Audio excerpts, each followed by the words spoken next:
Anda bertanggung jawab pada itu ya, Vina. Vina. Halo, Vina. Apa? Itu. Udah. Baik, Pak. Vina sama siapa korbannya?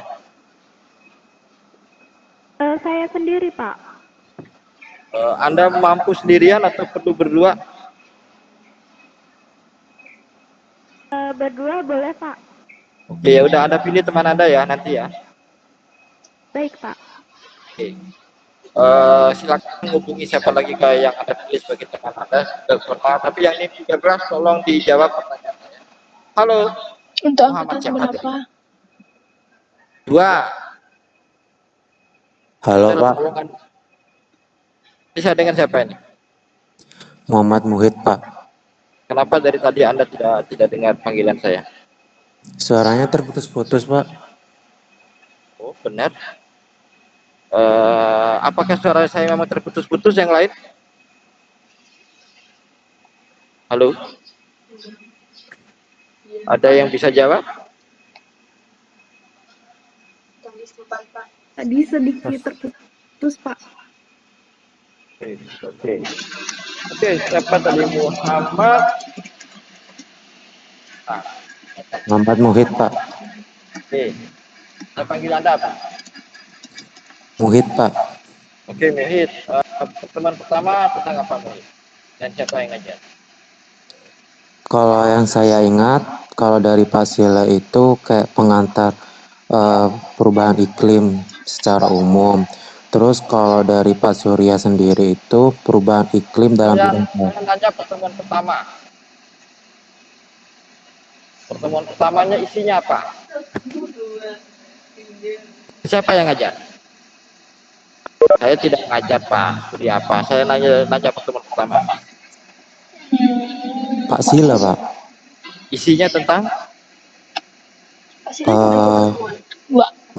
Itu jadi 2. Kontrak kuliah sama kayak pengantar perubahan iklim, Pak. Iya, pengantar itu isinya apa?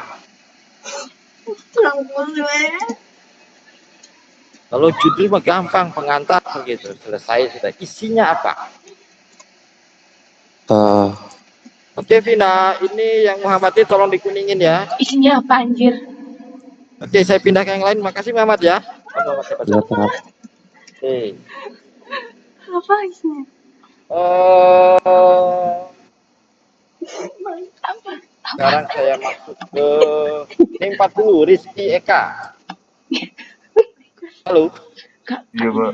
Cutting. Oke, Rizky Eka, saya mau tanya sama Anda isi dari pertemuan kedua dan siapa yang ngajar? Baik, Pak. Jadi pertemuan kedua masih diajar oleh Prof. Sila Dharma dengan judulnya emisi, Pak. Judulnya emisi, isinya? Iya.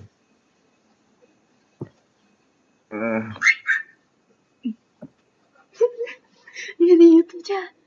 Ini Pak. Lupa saya, Pak. Loh, kok bisa lupa? Anda ngikut kuliah apa enggak? Ikut, Pak. Terus?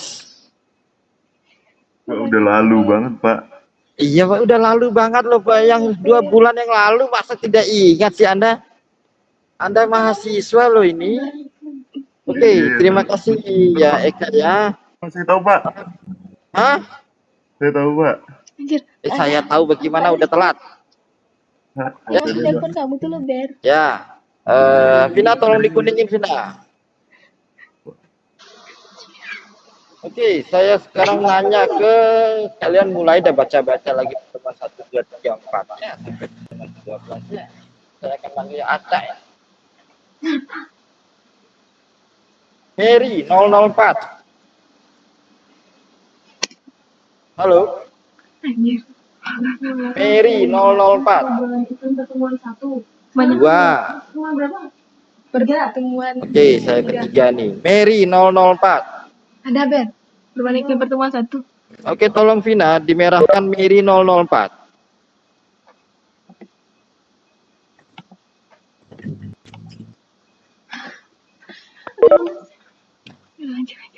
Halo Vina. Halo Vina. Iya, terdengar, Pak.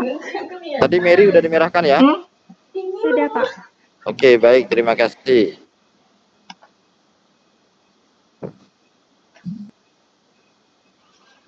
Aduh, Ada kenapa? anjir, Ini? nggak ada Ber, Oke, nggak saya ada. panggil yang nggak ada NIM-nya dah.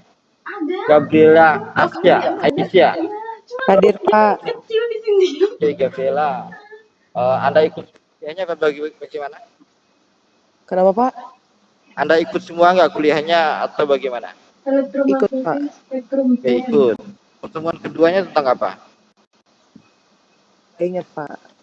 Hah? Nggak ingat. Kenapa tidak ingat? Greenhouse effect. Lupa Pak. Spectrum band. Greenhouse effect itu yang ketiga ya? Ketiga. Ya udah. Sorry ya, ini ya Gabriela ya, saya merahkan nama Anda ya. Metana. Oh, itu. Oke, makasih Gabriela. Tolong Vina dimerahkan. Kandungan yang karbon-karbon Oke. itu bukan. Ini terus. Jadi apapun kuliahnya sebaiknya Anda dengarkan semuanya. Karena kadang sengaja gitu koordinator tuh nyimpan saya di belakang gitu. Kadang sengaja. Anda perhatikan gitu, saya jarang sering kuliah di awal. Sangat jarang. Oke. Baik, NIM 55 Fajar. Greenhouse gas. Halo Fajar. Greenhouse gas. Oke Fajar. Kan? Anda ikut semua kuliahnya Fajar? Bukan.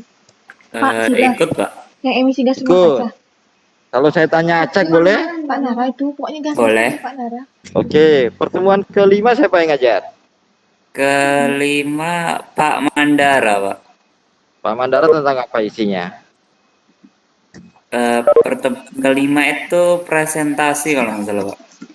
Presentasi apa? Mulai dari pertemuan 4 sampai terakhirnya Pak Mandara presentasi. Tentang apa presentasi? Apa namanya perubahan iklim di berbagai negara Pak. Yang presentasi siapa? Kita Pak. Iya, kalian. Siapa itu? Kelompok berapa? Dan isinya tentang apa? Itu tuh Pak ini. Nara, yang ketemu. Yang Kan aku udah kelima itu masih itu. Oke, isinya tentang apa? perubahan iklim Pak di berbagai negara. Lah iya tahu perubahan iklim Hah? bagi negara. Isinya apa? Isinya. Oh, kalau di kelompok saya itu di Anda di pertemuan keberapa Anda? pertemuan keempat. Saya tidak tanya pertemuan keempat, saya tanya pertemuan kelima. Cirlah mana ingat saya Pak. Yang saya tanya pertemuan kelima. Jadi ya, itu semuanya. Apapun yang teman-teman presentasikan itu kalian harus dengarkan.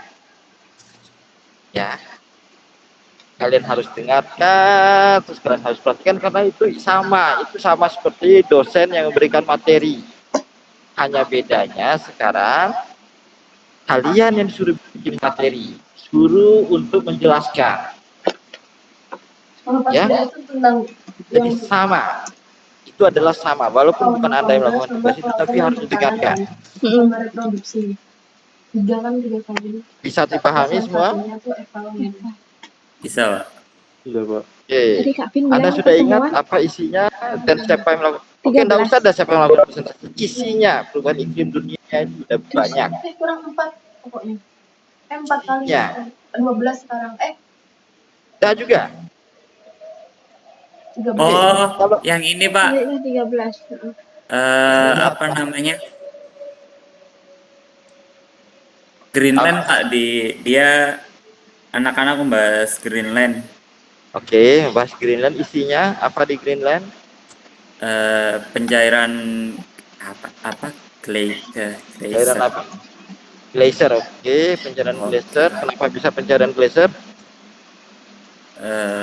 Karena ada kenaikan suhu yang membuat apa namanya musim dingin ini tidak berlangsung lama lagi Pak di Greenland.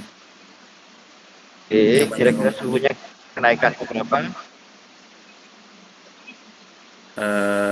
Untuk kenaikan suhunya saya lupa Pak berapa. spesifiknya. Ya, tapi pasti ada isinya kan? Iya. Oke, saya terima jawaban Anda. Terima kasih ya. Ini siapa tadi nama Anda tadi? Siapa Fajar, tadi Pak. namanya? Oke, Fajar. Vina tolong Fajar dihijauin namanya. Oke, saya tidak ingin nilai Anda nanti rentangnya dari 60 sampai 75. Saya tidak mau. Ya.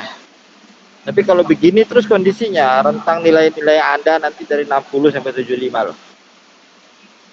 Kalau begini. Jangan salahkan Anda kalau nanti Anda ngulang lagi banyak. Walaupun bukan saya yang ngasih nilai, tapi biasanya nilai saya gitu umumnya membuat nilai orang itu menjadi agak gede umumnya. Tapi kalau kalian begini caranya, ya sudah. Aku juga Pernah sekali itu saya ngajar dengan Pak Nara gitu ya, yang awalnya nilainya itu antara C plus sampai B plus, kamu juga tentunya akhirnya ada juga yang A. itu Saya dibagi dua waktu itu. yang kamu bilang nanti full memoriku Biar begitu coba ya. kasar nanti kalau ada pertemuan berapa tuh Saya tuh ngajar berdua sama beliaunya. Setelah dia kirim nilainya ke saya gitu, aduh, saya ulang banyak ya. Bukannya saya ini enggak, memang kalau setahu saya memang cara penilaian itu begitu. Tapi kalau kalian begini terus, ininya kalian tidak paham apa isi dari kuliah kalian, sudah. Karena memang tujuannya itu ya kalian memahami, walaupun mungkin banyak yang kalian nggak suka dari kuliah ini. Bukan passionnya kalian di kuliah ini, tetapi kuliah ini, kuliah namanya kuliah perubahan iklim itu suka tidak suka itu menjadi salah satu apa ya, tolak ukur lah, bahwa semua kejadian apapun itu nanti ada kaitan dengan perubahan iklim, apapun kejadiannya.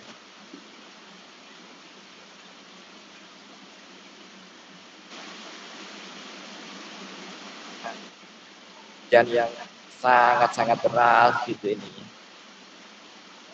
suka tidak suka orang akan mengkaitkan itu dengan perubahan iklim. Bisa dipahami?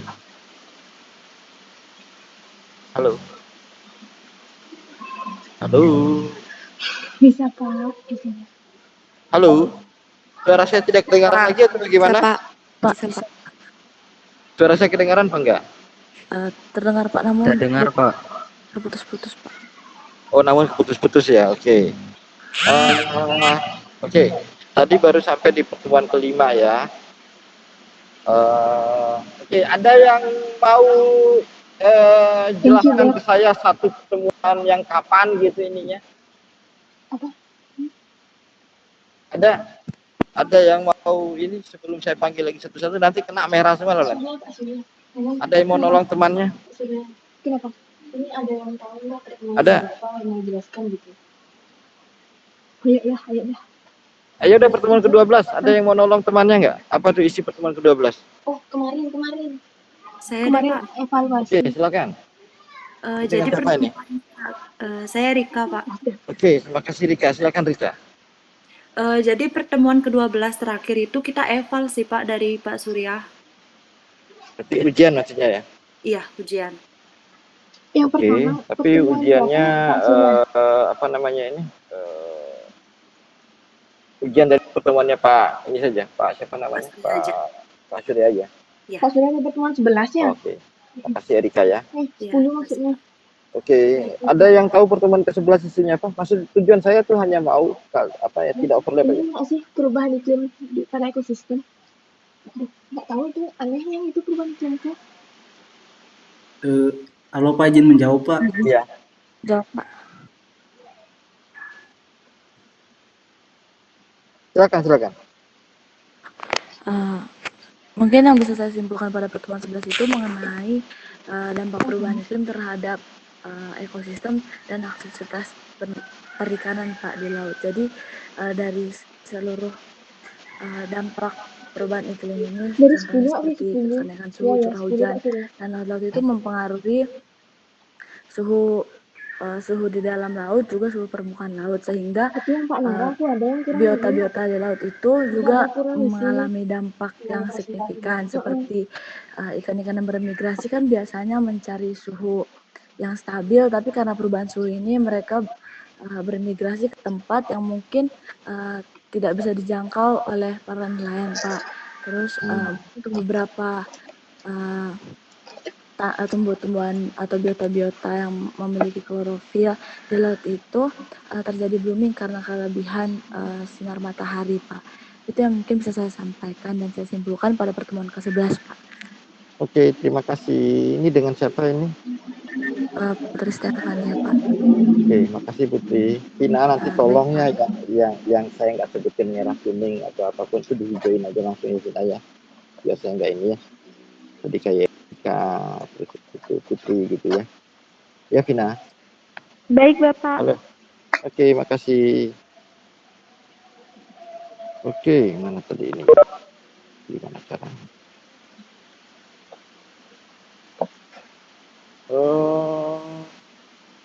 Ada lagi membantu untuk pertemuan ke-10? Halo. Saya bisa menjelaskan Pak, seingat saya Oke, mengenai silakan. Saya ingatnya saja biar tidak saya panggil nanti teman-teman Anda merah semua soalnya nanti.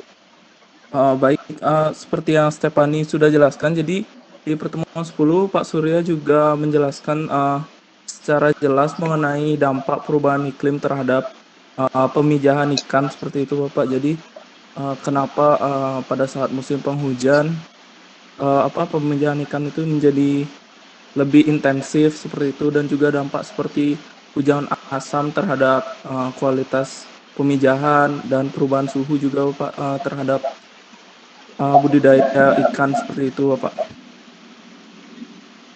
Oke. Ada lagi yang lain atau hanya itu yang saya ingat?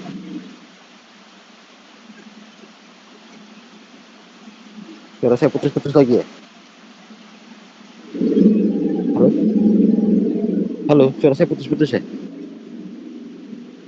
Halo? Tidak, Pak. Tidak, Pak. Oke, hanya itu saja ya yang tadi yang disampaikannya. Siapa tadi yang namanya Krisna ya? Dan Krisna Bapak. Hanya itu aja Krisna yang diingat. Selain pengaruh suhu terhadap ekosistem di laut, itu Bapak dijelaskan lagi satu tentang pemijahan Bapak. Ya udah, enggak apa-apa. Kalau diingat cuma itu aja enggak apa-apa. Santai aja ya. Saya menghargai kok itu, ya. Halo Krisna. Halo. Ya baik Bapak.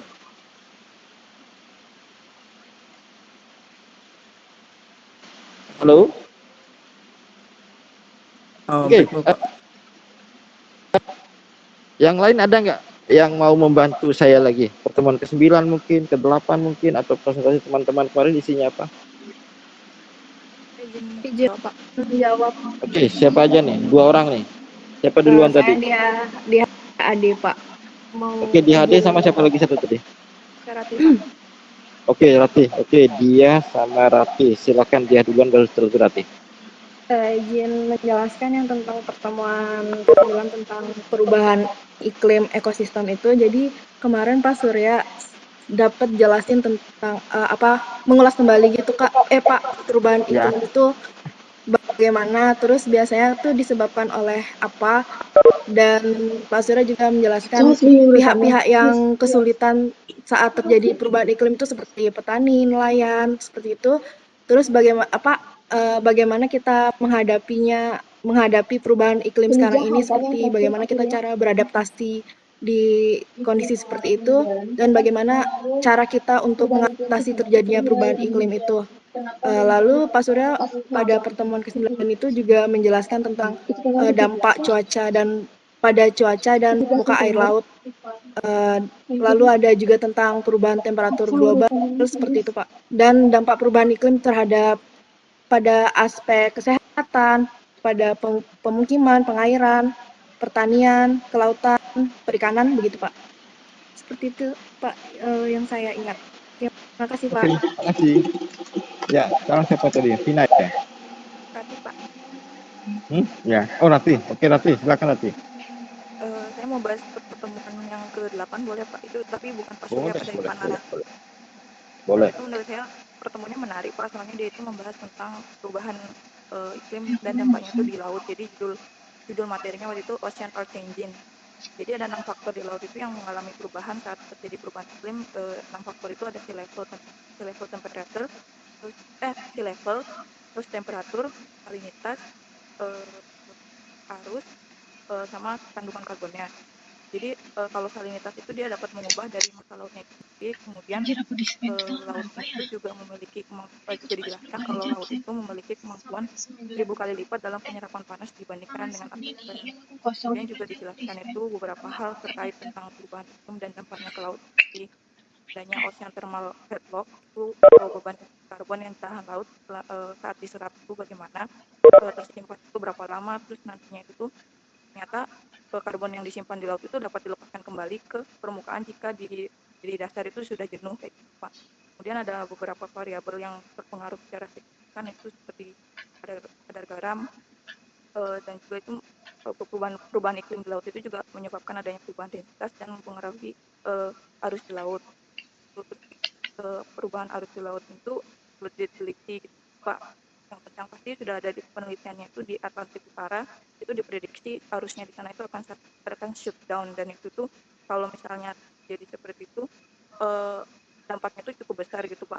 Kemudian ada sea level rise, itu adanya pengembangan fluida karena adanya pemanasan global. Jadi kalau adanya peningkatan itu bisa meningkat sampai beberapa tahun seperti itu Pak. Terus kalau untuk adanya dampak perubahan iklim terhadap simpanan karbon di laut itu dapat menyebabkan pengasaman laut, reaksi CO2 dengan karbonat itu dapat mempengaruhi kehidupan di laut seperti pada plankton dan juga terumbu karang.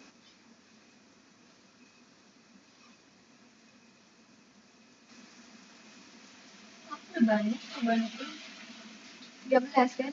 Halo Pak.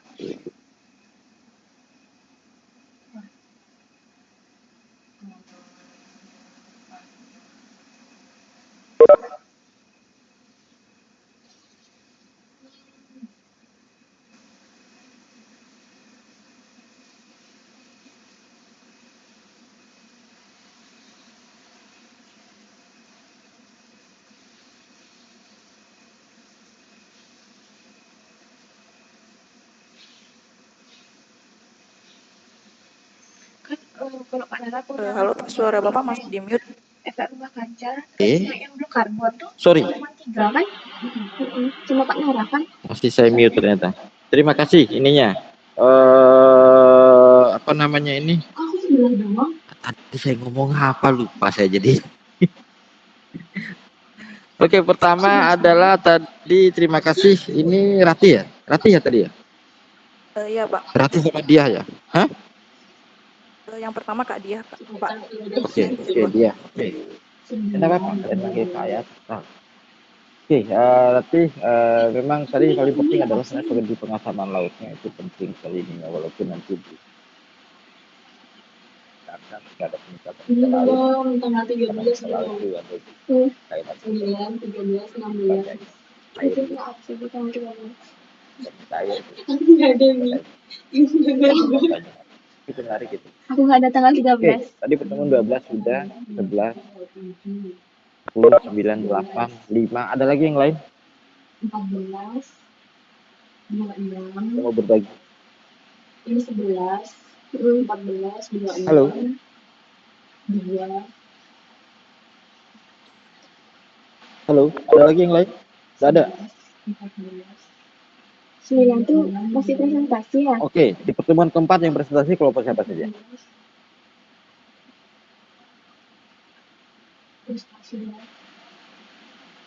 Halo, pertemuan keempat yang Hah? Seingat saya pertemuan 4 masih materi, Pak. Oh, masih materi. Tadi katanya presentasi tadi. Oke, pertemuan kelima? Tadi presentasi. Belum, Bapak. Pertemuan 5 presentasi, Pak. 6 presentasi. Sebentar.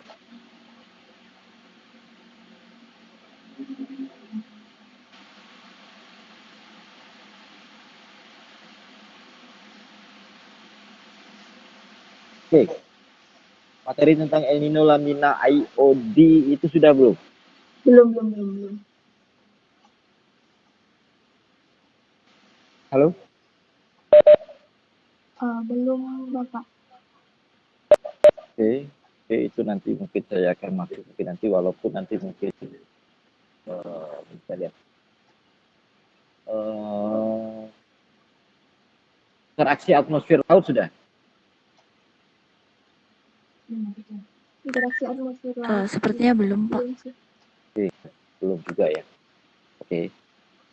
Oke, mungkin nanti saya walaupun interaksi laut itu sebenarnya di meteorologi laut ya, tapi mungkin nanti bagaimana dia itu interaksi laut itu dipengaruhi oleh perubahan iklim. Ya, sekarang sudah jam 9:10. Saya sebenarnya ingin pertama ini saya ingin dengerin apa saja yang sudah kalian dapatkan.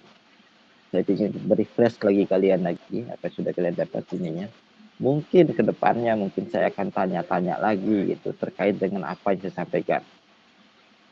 Entah di pertemuan ke-15, entah di pertemuan ke-16, mungkin nanti saat UAS, entah kalau ada UAS atau tidak gitu. Oke, saya mau nanya kalian mau UAS atau tidak?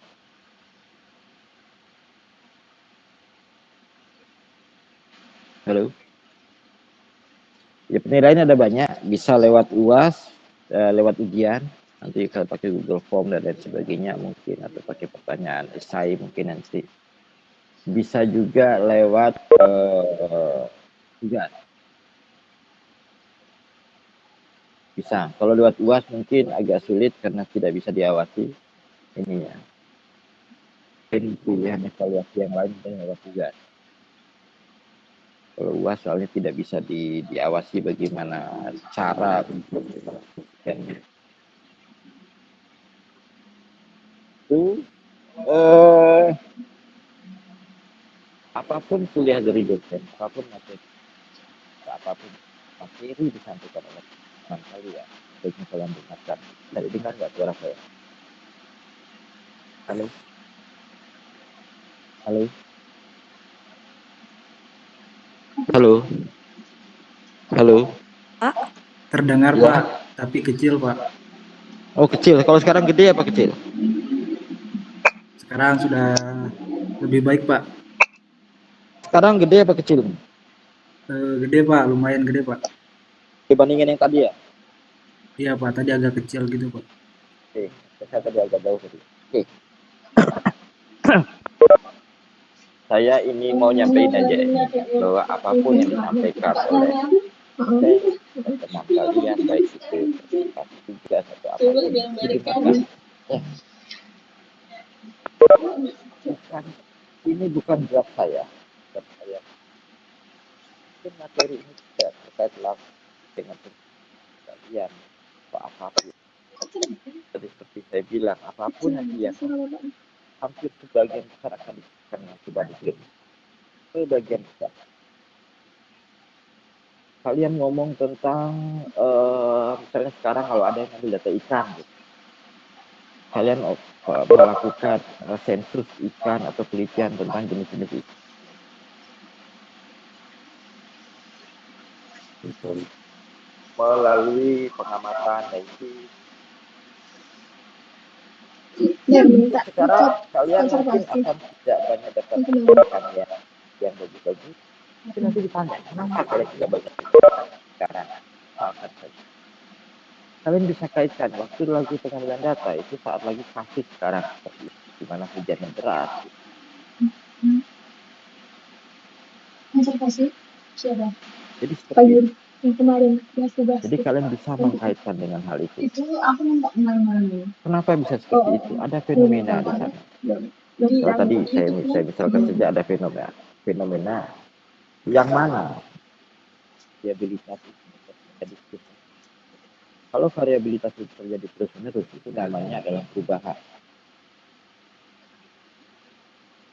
Jadi apa yang dinamakan perubahan iklim itu adalah pergeseran daripada pola yang di mana pergeseran terjadi itu umum juga terjadi. Ya, itulah perubahan iklim.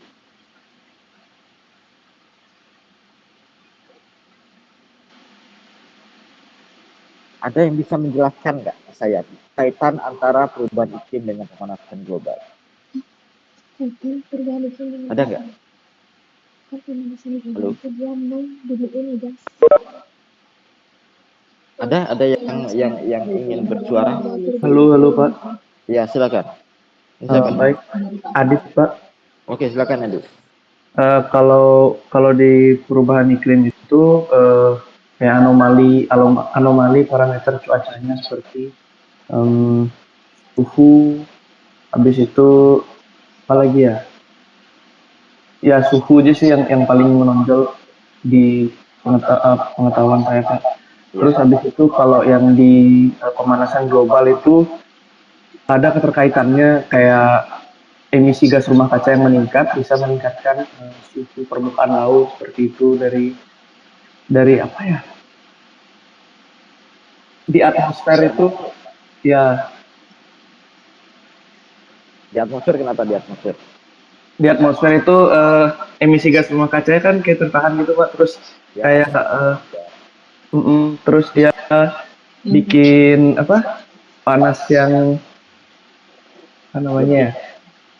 Panas yang lebih atau bagaimana? Ya panas yang ini Pak, panas yang lebih. Jadi itu dah yang nyebabin suhu permukaan lautnya meningkat kayak gitu Pak. Jadi intinya kalau menurut pemahaman saya itu keterkaitannya itu dampak dan penyebab sih Pak. Dampak dan penyebab.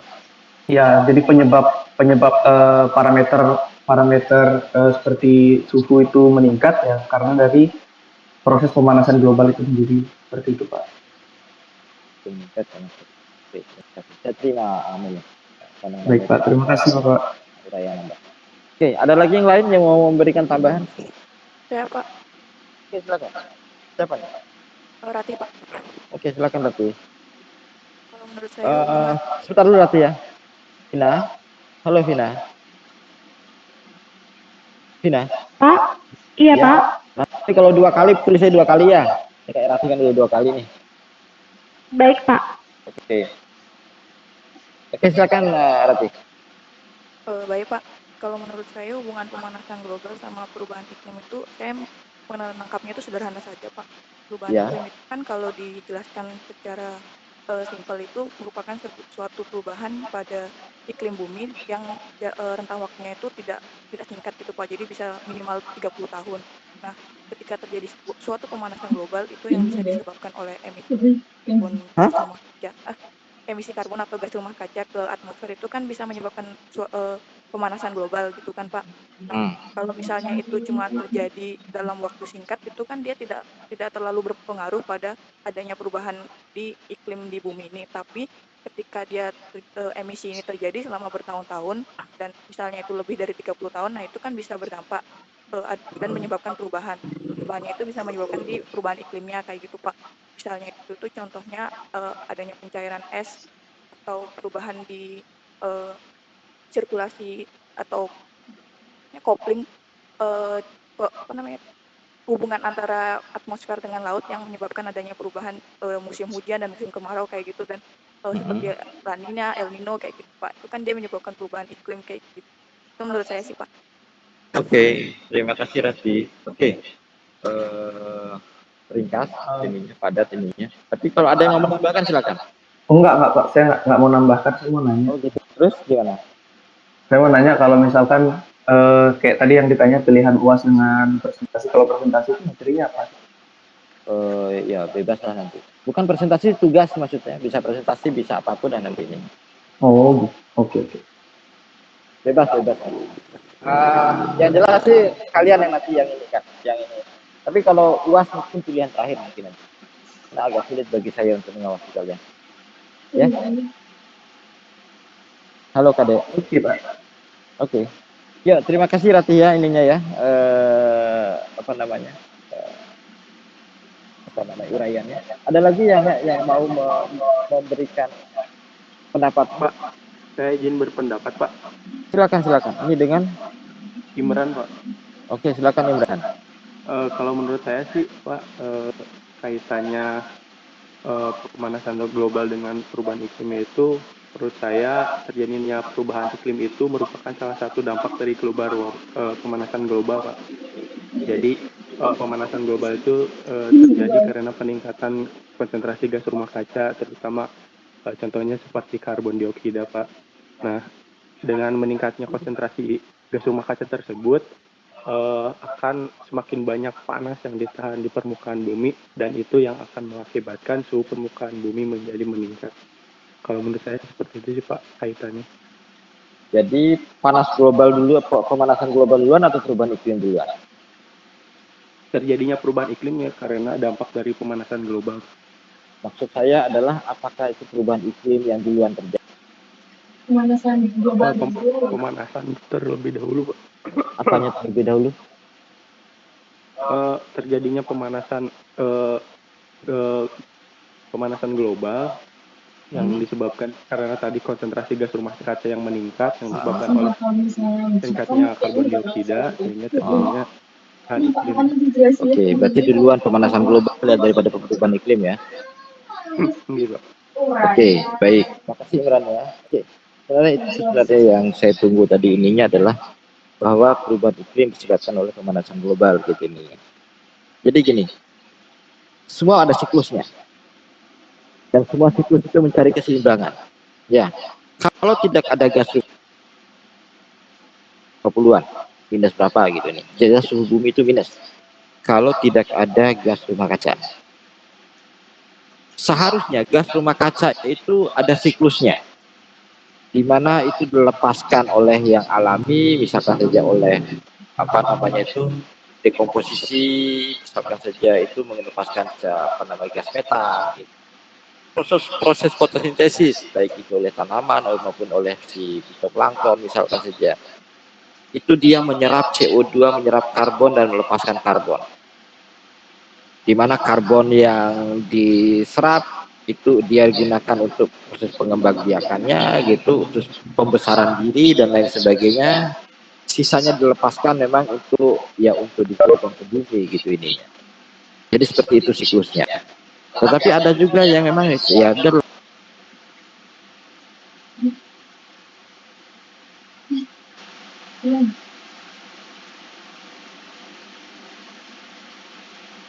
jadi itu alami ya. Tapi kenyataannya gitu. Proses alami itu ditingkatkan oleh aktivitas. Jadi terjadilah peningkatan gas rumah kaca. Misalkan saja contoh ya.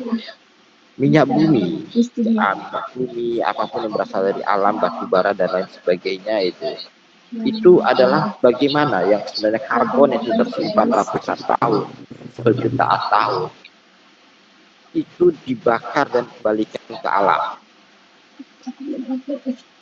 Nah, peningkatan itu, contoh seperti tadi itu, walaupun itu kita butuhkan sebenarnya. Peningkatan itu ditambah dengan pengurangan yang namanya pengurangan dari si penyerap karbon. Penyerap karbon alamiah itu adalah proses fotosintesis, itu penyerapan karbon secara alamiah. Atau di sisi lain misalkan saja salah satu contoh lagi dari penyerap karbon, atau ada istilahnya gini. Ada penyerapan karbon, ada penyimpan karbon. Ya. Jadi dua hal itu berbeda. Penyimpan karbon adalah proses matinya si biomasa. Bisa itu misalkan dia ikan mati, dia secara alamiah itu dia akan ke dasar. Itu istilahnya penyimpanan karbon. Atau si vegetasi mati, dia menjadi fosil, terus itu menjadi minyak bumi, menjadi batu bara. Itu juga proses alamiah dalam proses penyimpanan karbon. Itu adalah siklus. Jadi ada disimpan, itu ada yang dilepaskan dan sebagainya. Saat sebuah karbon itu melalui CH4 mungkin, melalui CO2 mungkin, sebenarnya awan CO2 H2O gitu. Awan itu adalah salah satu dari si gas rumah kaca atau lupa saya, NO2 kalau nggak salah. Itu adalah bagian dari gas rumah kaca. Itu ditingkatkan di atmosfer. Nah, akibat dari peningkatan itu, energi matahari yang masuk ke bumi itu sebenarnya akan keluar lagi, akan dipantulkan, akan keluar lagi di luar bumi, di luar angkasa. Akan tetapi karena adanya gas rumah kaca, sebagian yang keluar itu diperangkap oleh gas rumah kaca. Kenapa namanya? Kalian pernah lihat rumah kaca nggak? Ada yang pernah lihat ya? Atau di sini pernah nggak ngerasakan mobil panas saat kalian masuk di siang hari? Pernah, Pak. Oke, itu adalah di rumah kaca. Jadi kalau mobil, kalau kalian masuk itu kalian jemur mobilnya, terus itu kalian masuk, kalian tutup semua jendelanya, kalian masuk. Kenapa dia lebih panas daripada di luar dibandingkan dalam mobil? Itu tadi akibat dari kaca-kaca mobil itu dia itu memantulkan kembali panas yang masuk ke dalam mobil. Dia bisa masuk tetapi nggak bisa keluar. Itulah gas rumah kaca. Itulah contoh sederhana dari gas rumah kaca. Nah, kalau kalian masuk ke dalam mobil yang panas itu kalian akan berkeringat. Jadi istilahnya adalah ada perubahan fisiologi tubuh. Itu kalau manusia gitu. Kalau di alam itu ya fisiologi daripada climate. Dia akan berubah. Makanya si iklim lah yang akhirnya akan berubah. Iklim akan mencari keseimbangannya sendiri. Ingat, bumi itu seimbang. Bumi itu seimbang. Kenapa ada musim panas, ada 4 musim di barat, juga ada 4 musim di utara, dan juga ada 4 musim di selatan. Karena itu adalah proses keseimbangan. Salah satu contoh simpel dari proses keseimbangan adalah angin monsun. Angin monsun adalah sebuah proses keseimbangan. Arus laut itu proses keseimbangan. Arus laut global, kalau kalian baca tentang wave belt ya, wave, arus itu slow, belt, pokoknya arus, sabuk arus laut, yang mana itu menciptakan ITF, salah satunya, atau Kuroshio mungkin kalian pernah dengar, itu adalah mencari proses keseimbangan. Kalian pernah nonton film ini enggak, apa ya namanya ya, Dede tentang perubahan iklim yang mana itu terjadi pendinginan di bagian utara Amerika, yang mana itu film itu apa itu?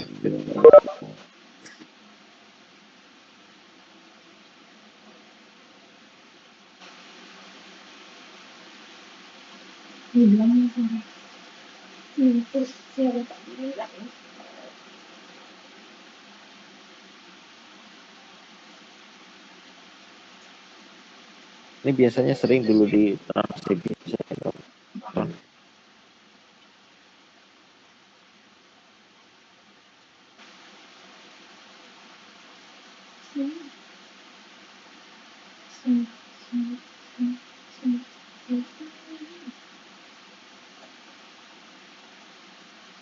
Mohon maaf Bapak, suara Ya. Bapak terputus-putus. Suara saya masih putus-putus sekarang. Saat ini Masih? tidak Pak, tapi Oke. tadi Oke.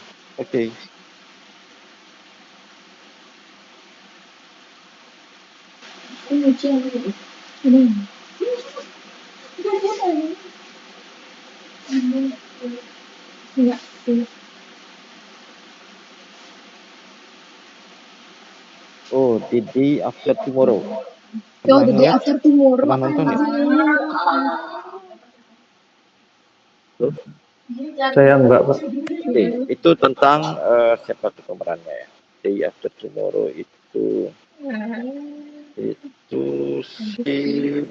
ada anak kecil dia ke kabut kecelakaan. Coba kalian nonton itu sebenarnya mungkin bisa terjadi walaupun sangat kecil itu kemungkinan terjadinya.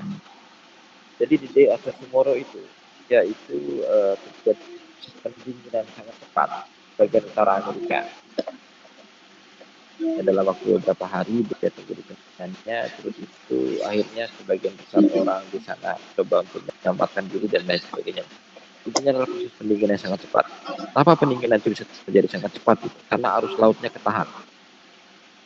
Kenapa bisa arus lautnya ketahan gitu? Karena ada proses yang namanya itu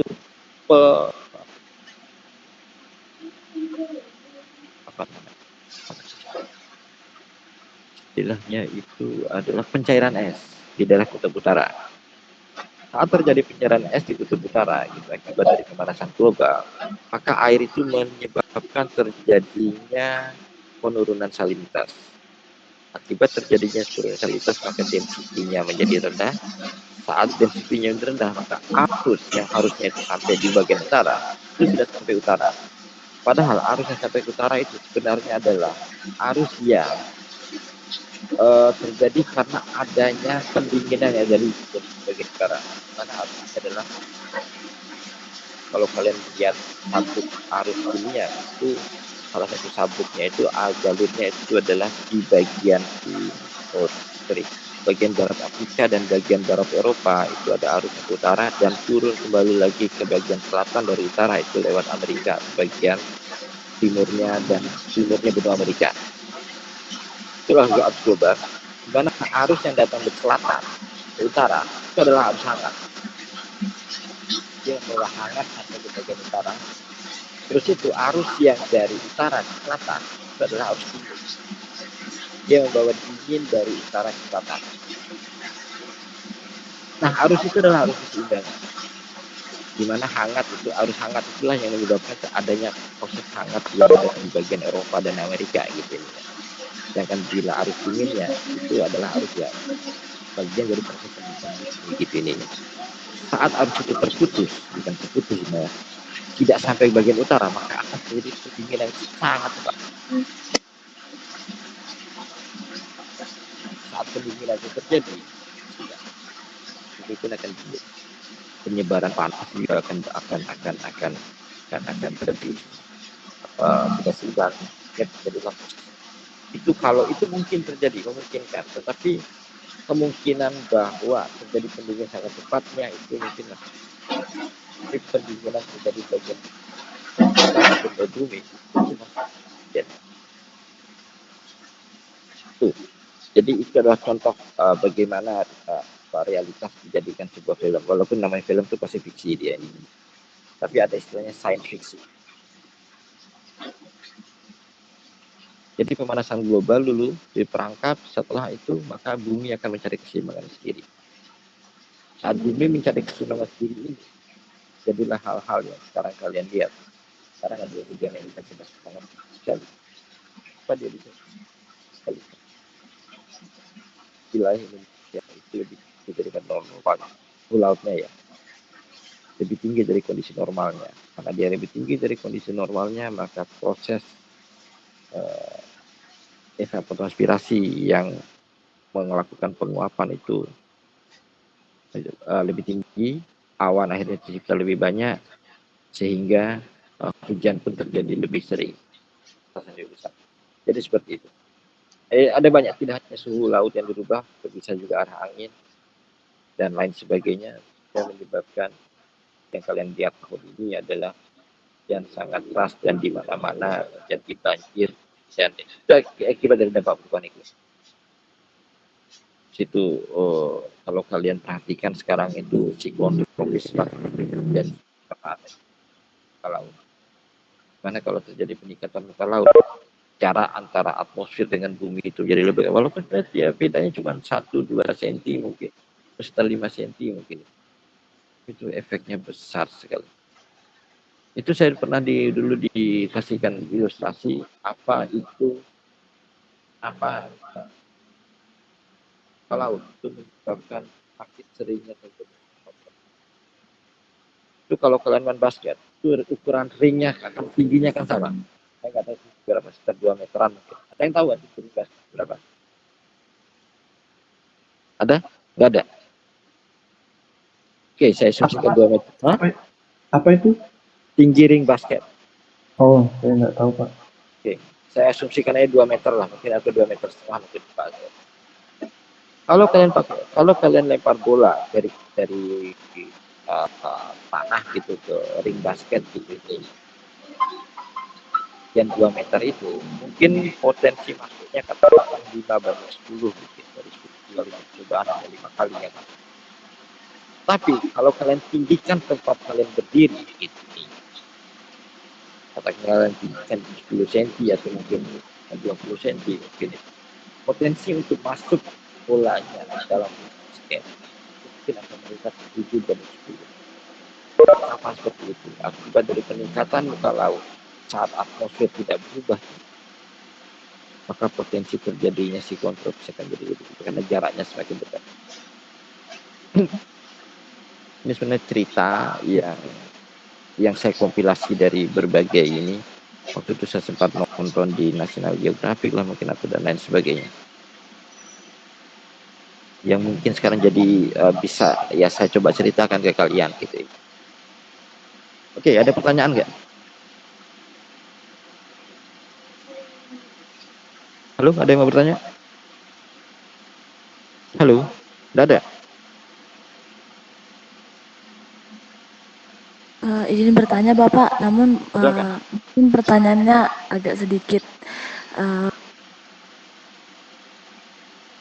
Ya, nggak apa, silakan aja bertanya. berbeda dari elevasi muka laut, Pak. Saya pernah ikut kuliah tamu, Pak. Waktu itu mungkin penjelasan terlalu rumit sehingga saya kurang menangkap mengenai dampak perubahan iklim terhadap elevasi muka laut yang bisa membahayakan kondisi keseimbangan bumi, Pak. Mungkin saya boleh minta penjelasannya, Pak, karena dipaparkan juga. Suara Anda putus-putus, saya kurang bisa dengar. Maaf, Maksudnya Pak. kadang hilang, kadang ada gitu. Oh ya, Pak. Izin jelaskan kembali, Pak. Jadi Ya, silakan. mengenai dampak apa? terhadap elevasi muka laut, Pak. apa? Dijelaskan oleh dosen. Dampak perubahan iklim terhadap elevasi muka laut. Perubahan iklim. Perubahan Iya. iklim ya. Perubahan Iya. iklim ya. Terhadap elevasi muka laut. Ya, beda soalnya kalau dampak global warming terhadap peningkatan muka laut. Jadi ini perubahan iklim ya.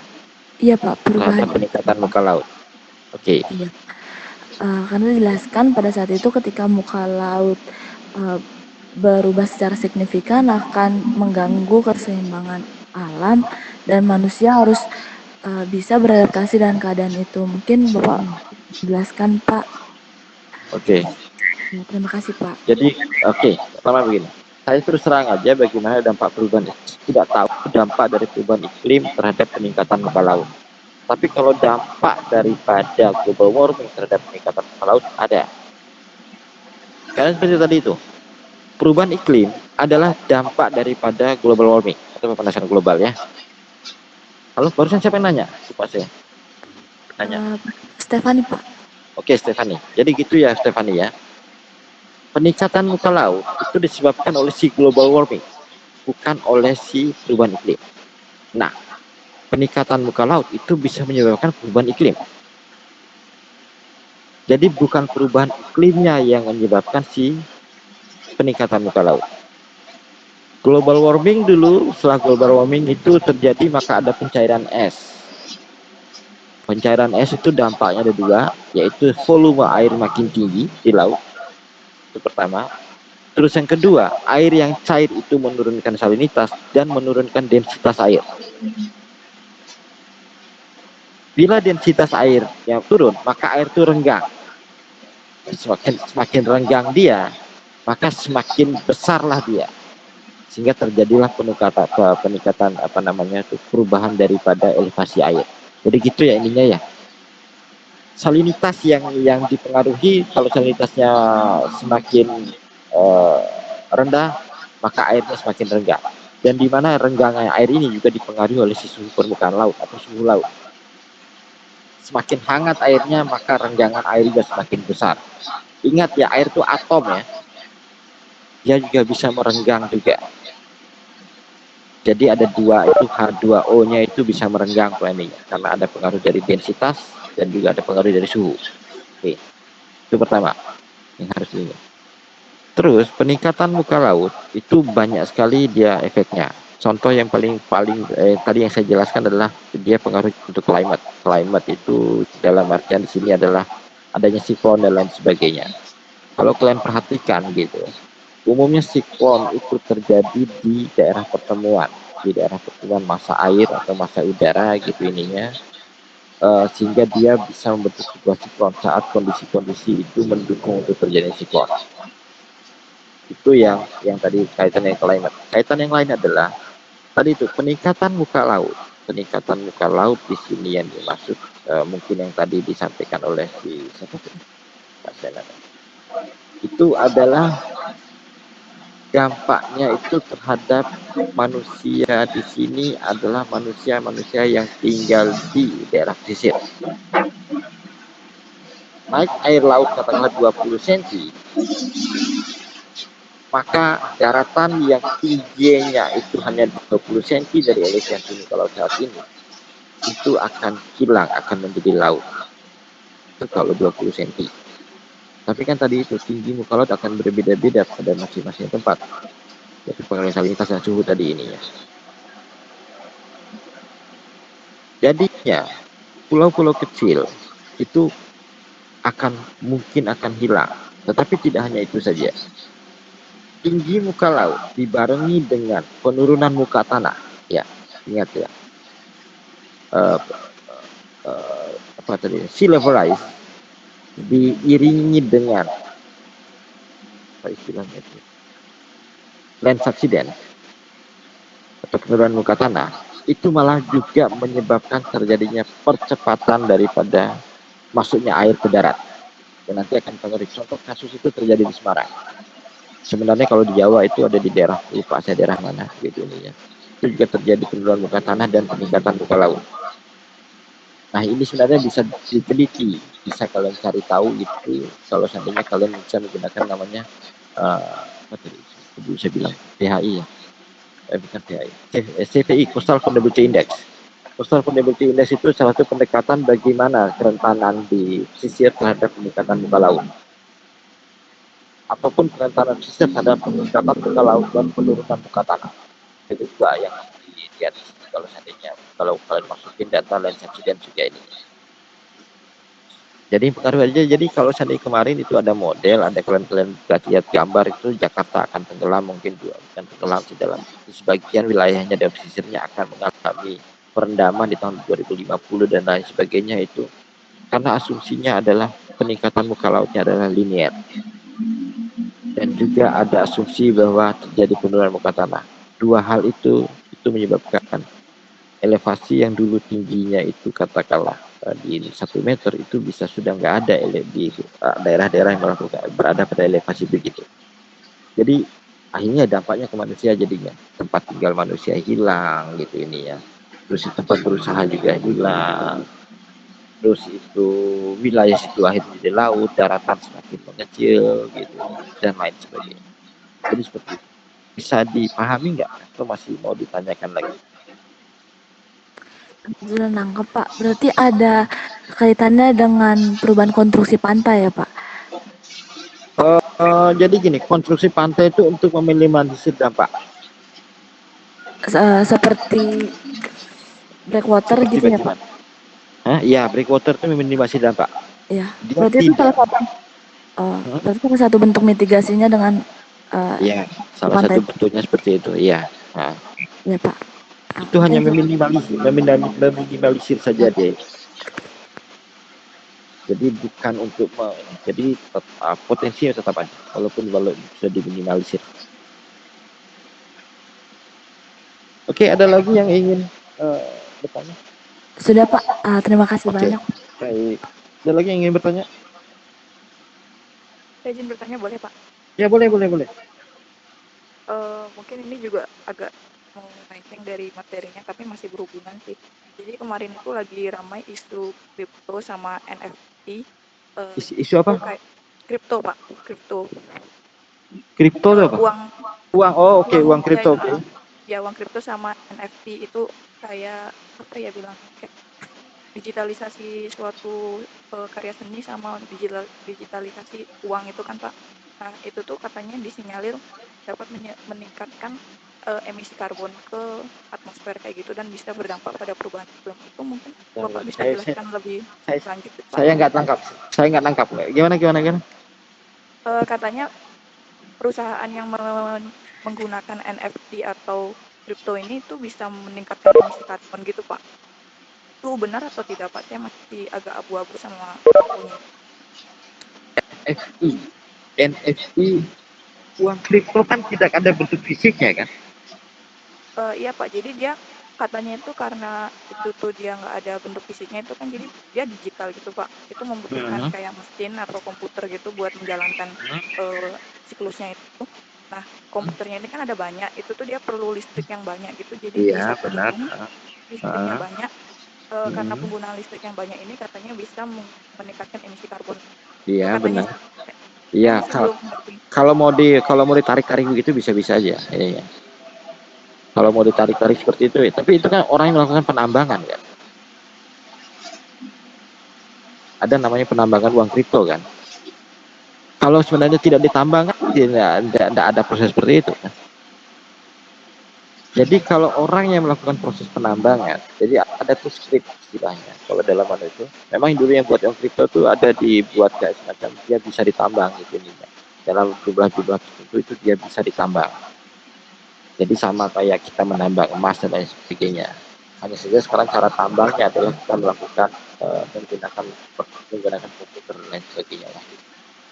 Ya dapatlah sekian sekian jumlahnya gitu untuk mendapatkan uang kripto itu gitu. Tapi itu bagi melakukan penambangan. Orang yang tidak melakukan penambangan tidak melakukan hal seperti itu gitu ini. Memang benar. Tadi itu orang yang melakukan penambangan uang kripto. Itu dia butuh komputer yang besar gitu, dia butuh listrik yang banyak dan lain sebagainya. Ya, memang benar seperti itu. Terus itu dia butuh saluran internet yang cepat, ya perlu hidup 24 jam komputernya, malah bisa 1 bulan tidak mati-mati gitu. Itu salah satu cara untuk menambang ini ya, menambang yang awalnya kita menggunakan traktor dan sebagainya, sekarang kita menggunakan komputer yang khusus dan lain sebagainya.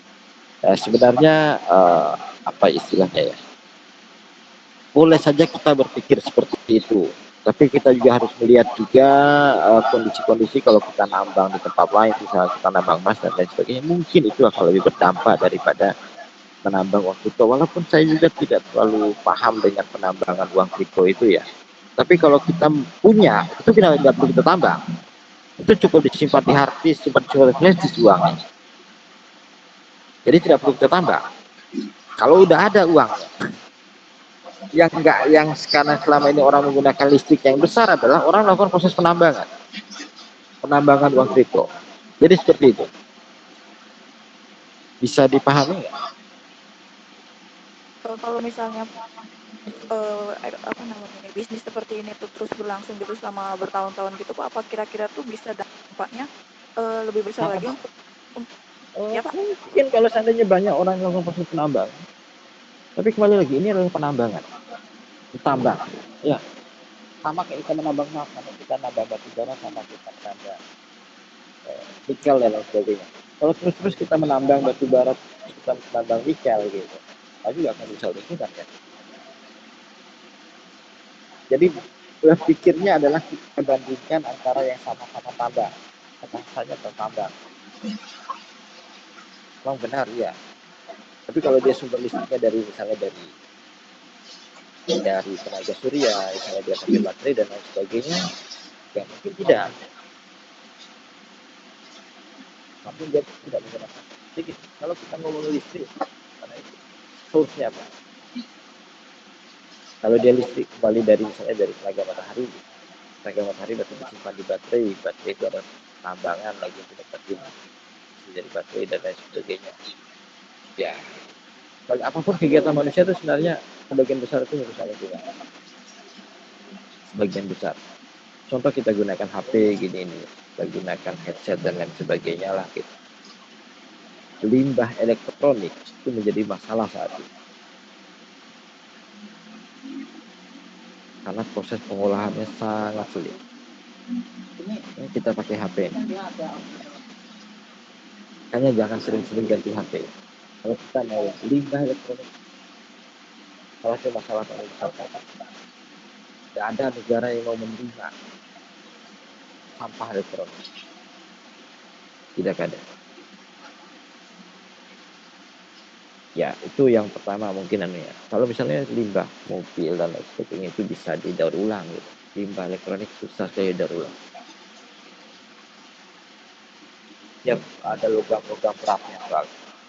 sama dengan juga baterai itu masalah. Saat ini adalah masalah. Ya masalahnya buat lingkungan sih, bukan buat perubahan iklim ya. Tapi dia mungkin akan, saya nggak tahu apakah dia akan saya nggak tahu. Tapi itu masalah itu. Jadi kalau kita ngomongin apapun lah itu masalah. Tapi yang paling penting adalah bagaimana kita minimalisir. Kita tidak bisa menghindari, tapi bagaimana minimalisir. Toh ada orang yang yang melakukan vegan, dan lagi izin apa namanya? Lupa saya. Izin apa? Pokoknya itu tidak makan daging karena alasannya perubahan iklim. Ada. Kalau dirunut-runut itu yang katanya itu dari peternakan itu sangat besar potensi perubahan iklimnya. Kalau kita lihat memang ada gas metan di sana dan ada lain sebagainya. Tapi seharusnya dibuat seimbang proses. Bahwa di sana juga gitu. Kalau kita misal contohnya gitu. Kalian pernah dengar nggak minyak kelapa sawit kita apa istilahnya? Mau di stop sama Eropa? Pernah dengar nggak? Halo? Yang Halo? tidak menerima hasil deforestasi itu bukan, Pak? Iya, yang tidak menerima hasil deforestasi. Pernah dengar? Oke, kalau saya asumsikan pernah dengar. Jadi, minyak kelapa sawit Indonesia dan Malaysia itu adalah dua negara yang paling besar produksi kelapa sawit. Minyak kelapa sawit itu tidak ingin digunakan oleh Eropa karena katanya hasil dari deforestasi. Yang mereka mau terima adalah minyak dari bunga matahari. Karena minyak matahari itu bukan dari hasil deforestasi. Oke, kalau itu saya sepakat. Tetapi yang jadi masalah adalah minyak matahari untuk mendapatkan hasil yang sama dengan minyak sawit itu butuh tanah yang lebih luas daripada sawit. Mendapatkan jumlah yang sama. Jadi secara efektivitas gitu ininya, minyak bunga matahari itu sangat-sangat rendah dibandingkan kelapa sawit. Jadi semuanya itu hanya apa istilahnya ya? Terkadang gitu, banyak orang yang bilang juga ya, perubahan iklim itu hanya sesuatu yang tidak ada ya kita sekarang udah rasakan. Tapi bukan masalah itunya. Jadi terkadang gitu apapun yang kalian baca itu adalah sebuah kebijakan yang memang ya untung buat tempat tertentu dan rugi untuk buat tempat tertentu gitu. Sampai saat ini gitu misalnya di IPCC itu belum disepakati bahwa memang yang bisa menjaga hutan akan dapat dana sekian. Kalau hanya menjaga hutan terus dia tidak bisa ngapa-ngapain, terus dari mana sumber masukan untuk negara itu? Terkadang juga harus melihat seperti itu. Contoh paling simpel gitu, mereka memproduksi misalnya negara maju itu memproduksi baterai, memproduksi mobil, memproduksi banyak hal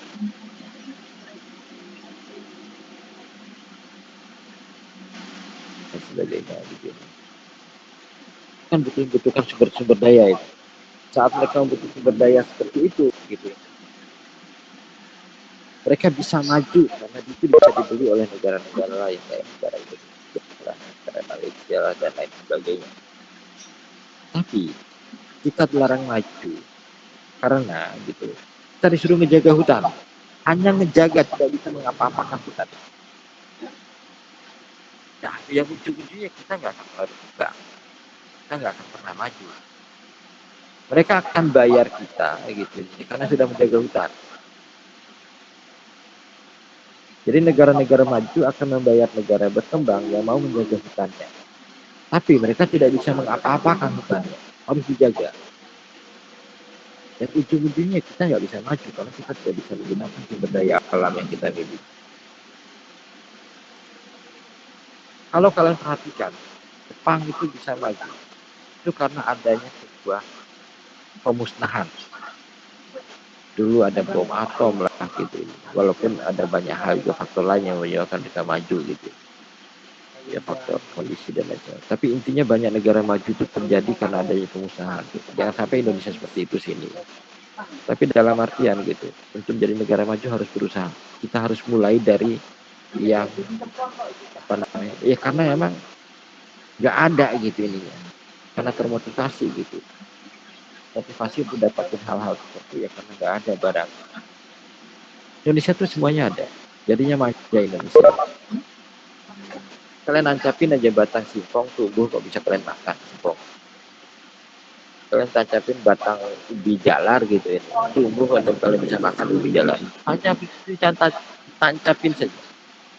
Tidak perlu kalian apa-apakan. Di hutan gitu kalian akan banyak ketemu apalah buah dan lain sebagainya. Kalian tidak akan pernah kurangan buat tinggal di daerah tropis Indonesia. Indonesia negara yang sangat bagus sekali. Hanya saja memang sumber daya manusia kita memang kurang. Masih belum. Dan lain sebagainya. Ya kalau kita ngomongin perubahan iklim, daerah sebenarnya tidak terlalu berapa sih sebenarnya dibandingkan daerah-daerah subtropis gitu. Kalian bersyukur itu jarang ketemu yang namanya siklon tropis, walaupun ada banjir dan lain sebagainya, tapi tidak sebesar banjir orang-orang di negara-negara subtropis. Kalau seandainya ada bencana yang namanya angin topan atau angin siklon tropis gitu, itu rumah itu bisa terangkat sama seperti puting beliung. Tapi puting beliung itu jumlahnya sedikit, kecil. Kalau angin itu besar sekali. Itu tidak terjadi di Indonesia. Kalian mungkin ketemu banjir yang sekian di sana rumahnya bisa hilang gitu. Tapi apa satu lagi? Korban jiwa sedikit. Kenapa bisa korban jiwa sedikit? Karena mereka taat terhadap pemerintahnya. Mereka taat terhadap apa yang disuruh gitu ini. Kalau disuruh kayak kemarin waktu banjir di New York gitu ini. Hindarilah yang namanya jalur bawah tanah. Jalur kereta bawah tanah. Ya itu mereka hindari. Diam di rumah ya, mereka diam di rumah.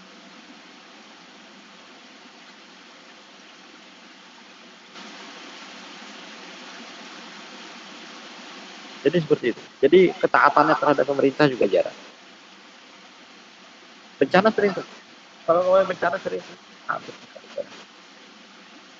Kalian mungkin perhatikan mungkin kapan itu ada siklon apa gitu yang lewat di Jepang, banjirnya itu apa namanya airnya jernih.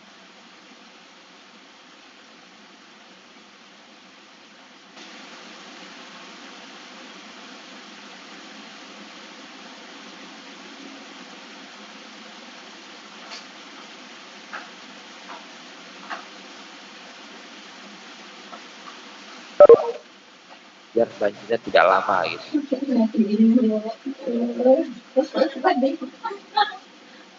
Terjadi aja.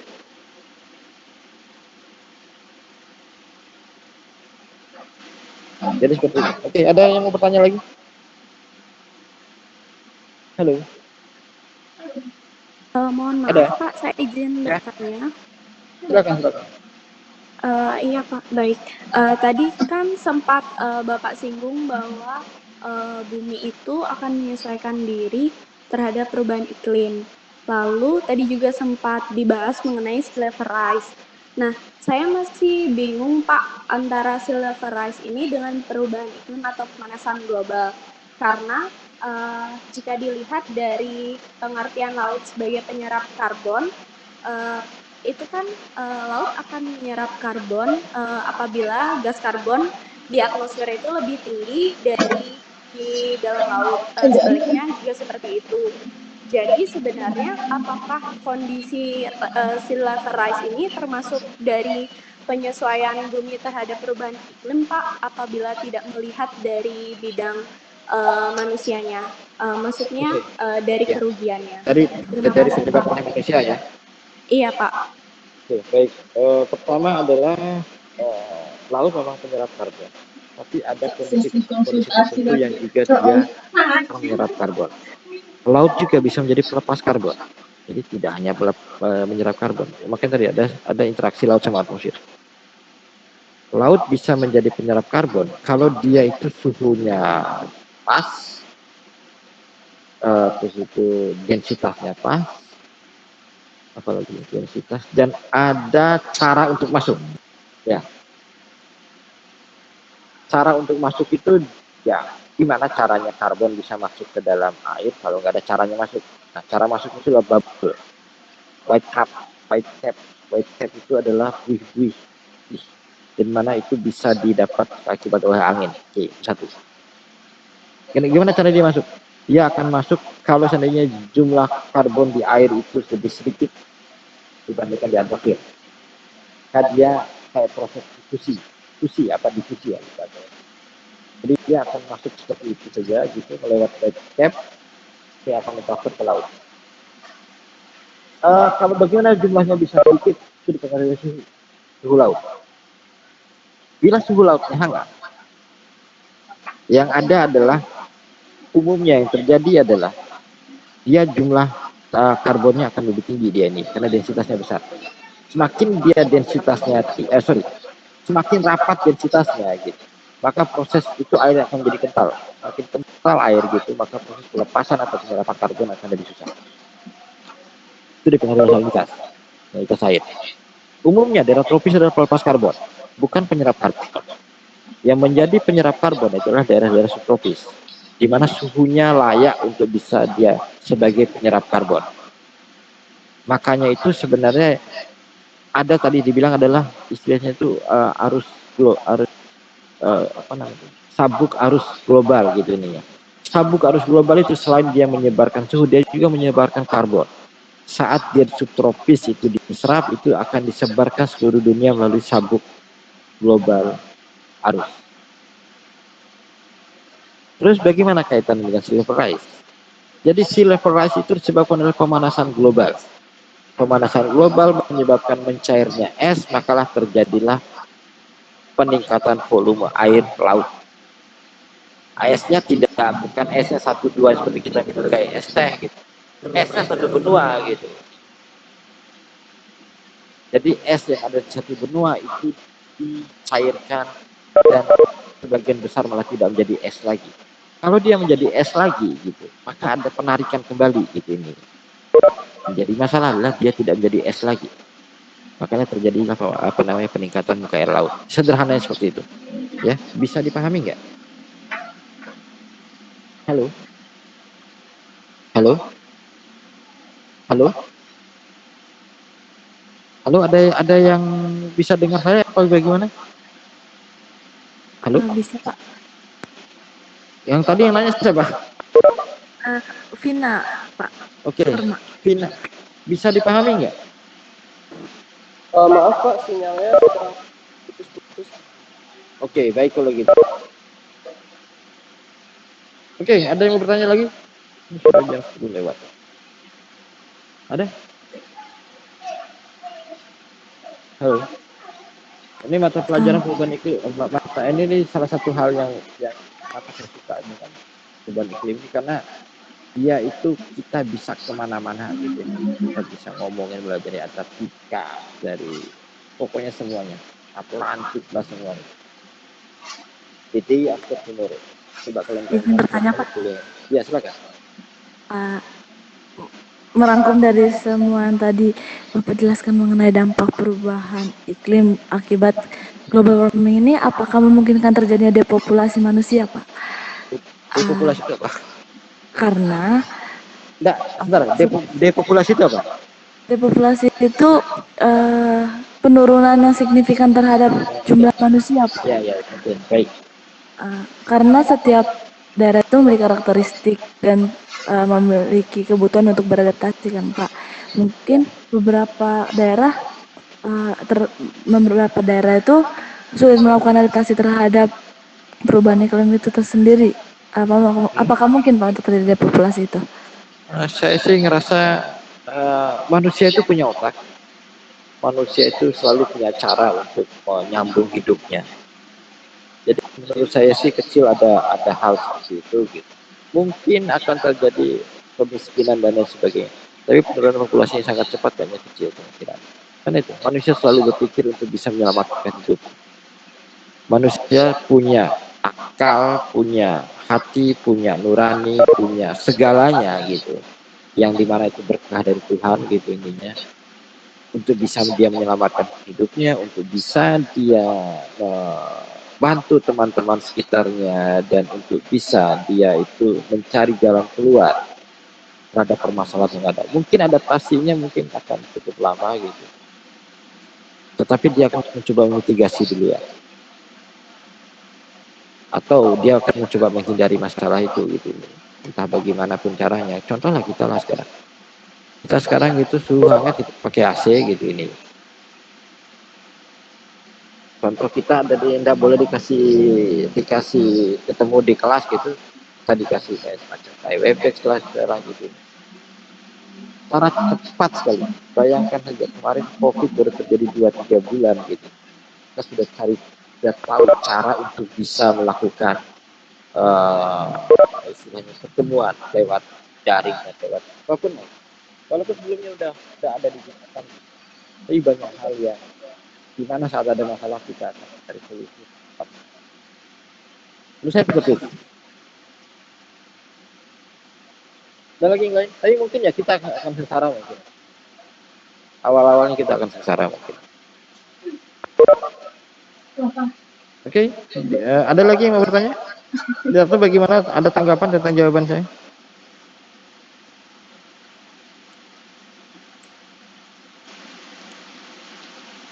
Halo?